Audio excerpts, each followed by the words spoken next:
Ja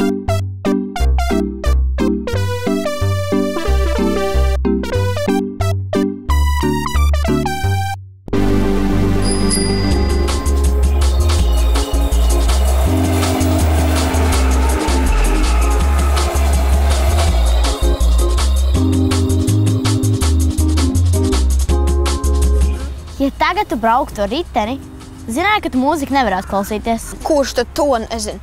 Bet, ja tu būtu pie dzelzceļa pārbrauktuves, tev būtu jādod ceļš vilcienam. Ja tantei būtu riteņi, tad viņa būtu tramvajs. Ko? Kas ir? Mans ops tā vienmēr saka.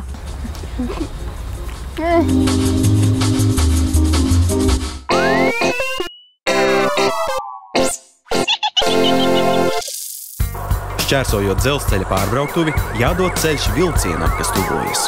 Pirms pārbrauktuves jāpārliecinās, vai netuvojas vilciens un jāņem vērā barjeras stāvoklis un gaismas signāli.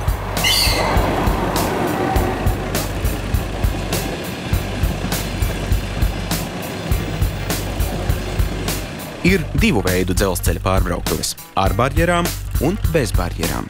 Tās apzīmē šādas zīmes. Dzelzceļa pārbrauktuve ar barjeru. Dzelzceļa pārbrauktuve bez barjeras. Pirms dzelzceļa pārbrauktuves bez barjeras jābūt īpaši uzmanīgam.